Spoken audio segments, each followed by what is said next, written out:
Hola, ¿qué tal? El nombre del módulo es Derechos Humanos en el ámbito internacional 2. El nombre del reto, ¿cuál es la responsabilidad del Estado mexicano? Nombre del asesor, Diana Patricia Josefina Orcasitas Hernández. Mi nombre, Irma Olivia Gómez Contreras. Número de matrícula, 22005182. Fecha de elaboración, 6 de diciembre del 2023. A continuación, presentaré cada situación a resolver, así como el desarrollo de cada respuesta respecto a los dos casos que se plantean. Caso 1. Ana se encontraba pacíficamente repartiendo panfletos a las personas que se manifestaban en la plaza de armas de la ciudad. El contenido de los panfletos versaba sobre citas bíblicas. Al enterarse de lo que hacía Ana, un policía decidió arrebatarle los panfletos y detenerla, argumentando que no era lugar para repartir ese tipo de información, pues alteraba el orden. Ana permaneció encerrada e incomunicada dentro de una patrulla durante 3 horas, hasta que la manifestación concluyó. Posteriormente, el policía la trasladó a Barandilla, donde recibió burlas y calificativos peyorativos por el personal de seguridad pública. Luego de un día detenida, la dejaron en libertad. Ana denunció el hecho ante la Fiscalía General del Estado, así como ante la Comisión Estatal de Derechos Humanos. Ambas instituciones omitieron el inicio de cualquier procedimiento, por lo que Ana acudió a la Justicia Federal, donde resolvieron incompetencia para conocer del asunto. 2 años después, Ana presentó su caso ante la Corte Interamericana de Derechos Humanos. ¿Consideras que existe responsabilidad por parte del Estado mexicano? A continuación, vamos a argumentar y a fundamentar la respuesta. Primeramente explicaré qué significa responsabilidad del Estado mexicano. La responsabilidad del Estado mexicano se refiere a la obligación que tiene el Estado de resarcir los daños causados por el acto ilícito de sus órganos. Esta responsabilidad se fundamenta en el principio de que todo daño causado ilícitamente por el Estado debe ser reparado de buena fe.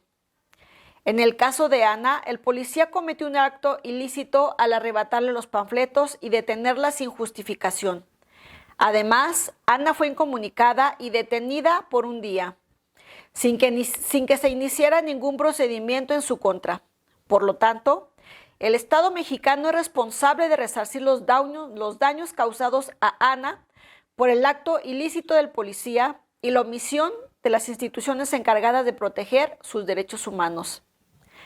Ana tiene derecho a una indemnización por los daños sufridos. La Corte Interamericana de Derechos Humanos es un tribunal internacional que tiene como función principal la protección de los derechos humanos en los países miembros de la Organización de los Estados Americanos, la OEA. Ana presentó su caso ante esta corte porque las instituciones mexicanas no le brindaron la protección necesaria para garantizar sus derechos humanos. Existen violaciones a sus derechos humanos de manera nacional y además internacional, porque México forma parte de varios tratados.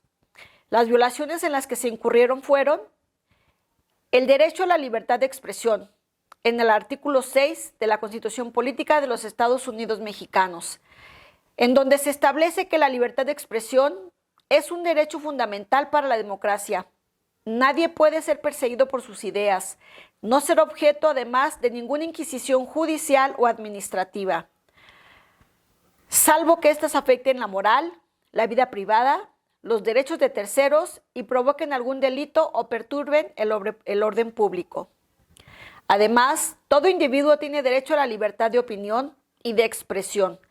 Este derecho incluye el no ser molestado a causa de sus opiniones, el de investigar y recibir informaciones y opiniones y el de difundirlas, sin limitación de fronteras, por cualquier medio de expresión. Este artículo es fundamental para garantizar la libertad de expresión y el derecho a la información en todo el mundo. Artículo 13 de la Convención Americana de los Derechos Humanos. Toda persona tiene derecho a la libertad de pensamiento y de expresión. Este derecho incluye la libertad de buscar, recibir y difundir información e ideas de toda índole, sin consideración de fronteras, ya sea oralmente, por escrito o en forma impresa o artística, o por cualquier otro procedimiento de su elección. La libertad de expresión no puede ser objeto de censura. Se transgredieron también los derechos a la libertad y a la seguridad personal, ya que la detuvieron y la privaron de su libertad, estando incomunicada durante 3 horas en una patrulla. Artículo 17 de la Convención Americana de Derechos Humanos. Este artículo nos establece que toda persona tiene derecho a ser oída con las debidas garantías y dentro de un plazo razonable por un juez o tribunal competente, independiente e imparcial, establecido con anterioridad por la ley. En la sustanciación de cualquier acusación penal formulada contra ella o para determinación de sus derechos y obligaciones de orden civil, laboral, fiscal o de cualquier otro carácter. Toda persona privada de libertad tiene derecho a recurrir ante un juez o tribunal competente, a fin de que éste decida sin demora sobre la legalidad de su arresto o detención y ordene su libertad si el arresto o la detención fueran legales. La libertad de manifestar la propia religión y las propias creencias está sujeta únicamente a las limitaciones prescritas por la ley y que sean necesarias para proteger la seguridad y el orden, la salud o la moral públicos o los derechos o libertades de los demás. Artículo 3 de la Declaración Universal de los Derechos Humanos. Toda persona tiene derecho a que se respete su integridad física, psíquica y moral. Nadie debe ser sometido a torturas, ni a penas o tratos crueles, inhumanos o degradantes. Toda persona privada de libertad será tratada con el respeto debido a la dignidad inherente al ser humano. Nadie puede ser privado de su libertad física, salvo por las causas y en las condiciones fijadas de antemano por las constituciones políticas de los estados parte o por las leyes dictadas conforme a ellas. Nadie puede ser objeto de medidas restrictivas que puedan menoscabar la libertad de conservar su religión o sus creencias o cambiar de religión o de creencias. Toda persona privada de libertad tiene derecho a recurrir ante un juez o tribunal competente a fin de que éste decida sin demora sobre la legalidad de su arresto o detención y ordene su libertad o si el arresto o la detención fueran ilegales. Vulneración de los derechos a las garantías judiciales establecidos en el artículo 8 de la Convención Americana. Toda persona tiene derecho a la libertad y a la seguridad personal. Nadie puede ser privado de su libertad física, salvo por las causas y en las condiciones fijadas de antemano por las constituciones políticas de los estados parte o por las leyes dictadas conforme a ellas. Artículo 5 de la Convención Americana de Derechos Humanos. Establece que toda persona tiene derecho a que se respete su integridad física, psíquica y moral. Nadie debe ser sometido a torturas ni a penas o tratos crueles, inhumanos o degradantes. Toda persona privada de libertad será tratada con el debido respeto a la dignidad inherente del ser humano. Y nos vamos ahora al caso número 2. Durante la pandemia por COVID-19, el gobernador de una entidad federativa publicó un decreto por medio del cual se declaraba obligatorio el confinamiento en el domicilio particular de los habitantes, en un horario de 6 a 9 horas. Asimismo, se preveía una multa de 1,500 pesos a quien infringiera esta disposición. De no contar con recursos para el pago de la multa, el decreto previó 36 horas de arresto. Posterior a ello, Andrés, un hombre de 34 años de edad, en situación de calle, caminaba por la avenida principal de la ciudad a las 20 horas. Cuando un militar lo vio, lo detuvo y lo presentó a la Secretaría de Seguridad Pública, donde le fue exigido el pago de la multa. Andrés argumentó no tener casa, habitación, familia ni dinero para pagar la multa. Como consecuencia, fue privado de la libertad durante 36 horas y boletinado, con fotografía incluida, en redes sociales como el primer detenido, un sinvergüenza capaz de negar a su familia con tal de no pagar la multa.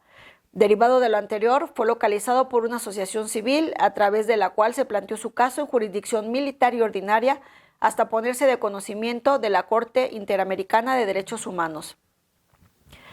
De igual manera, se violaron sus derechos establecidos en la Constitución mexicana y los tratados internacionales.